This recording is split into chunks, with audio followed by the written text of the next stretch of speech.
Pernahkah Anda menyadari bahwa saat lampu dipadamkan dan dunia fisik menjadi sunyi, dunia di dalam kepala kita justru menjadi sangat bising? Bagi banyak orang, tempat tidur bukan lagi tempat peristirahatan, melainkan arena tempat penyesalan masa lalu dan kecemasan masa depan bertarung.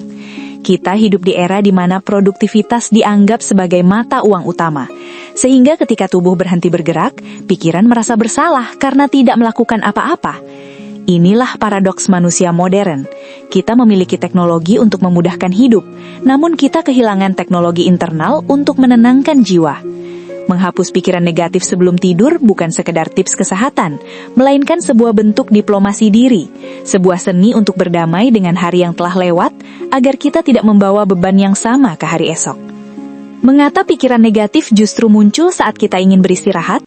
Dalam psikologi, kita mengenal the Zeigarnik Effect, sebuah kecenderungan otak untuk terus mengingat tugas yang belum selesai atau konflik yang belum tuntas. Di penghujung hari, pikiran kita mulai menginventarisir kegagalan kecil, komentar pedas rekan kerja, keputusan finansial yang kurang tepat, atau daftar tugas yang masih menumpuk. Masalahnya, pikiran negatif bersifat magnetis. Satu keraguan akan menarik keraguan lainnya hingga membentuk awan gelap yang menyesakkan. Kita harus menyadari bahwa otak kita tidak sedang menyerang kita.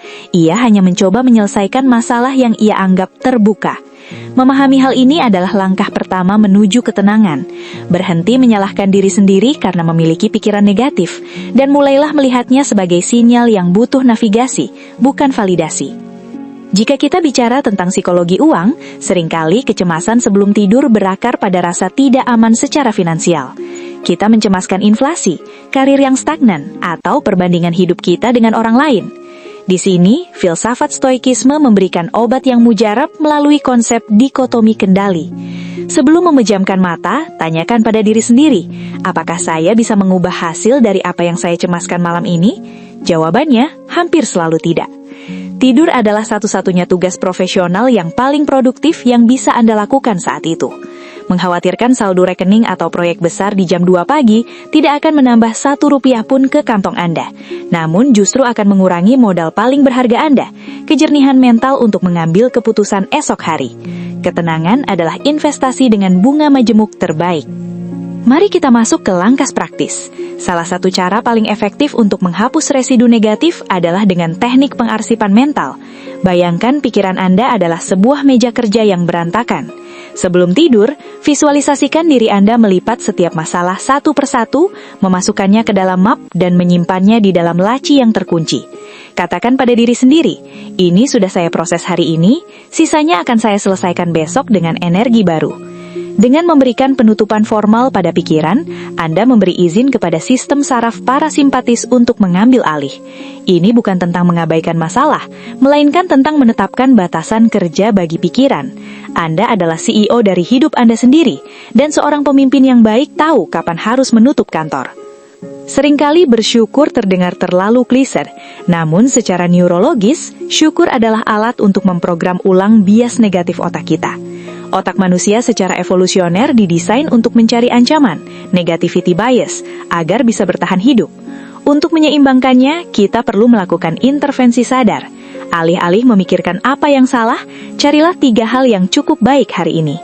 Bukan harus pencapaian besar, melainkan hal-hal kecil, kopi yang nikmat, percakapan yang tulus, atau fakta bahwa Anda masih memiliki tempat berteduh. Dalam psikologi uang, ini disebut menghargai utility atau kegunaan, bukan sekedar nilai nominal.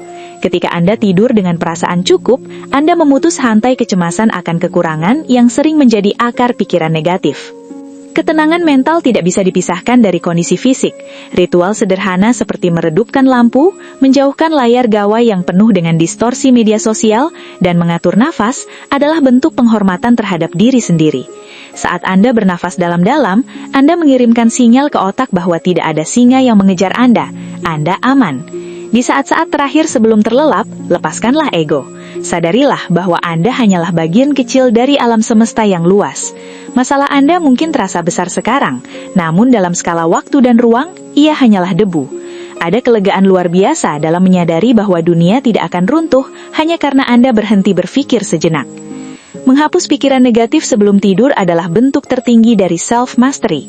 Ini adalah tentang merebut kembali ruang privat yang paling suci dalam hidup Anda. Esok hari akan datang dengan tantangannya sendiri, dan cara terbaik untuk menghadapinya bukan dengan kelelahan sisa semalam, melainkan dengan jiwa yang telah dibasuh oleh keheningan. Biarkan malam ini menjadi batas suci antara perjuangan dan peristirahatan. Matikan lampu, lepaskan beban dan percayalah bahwa dalam kegelapan yang tenang, ada kekuatan besar yang sedang memulihkan diri Anda. Selamat beristirahat, karena esok hari membutuhkan versi terbaik dari diri Anda.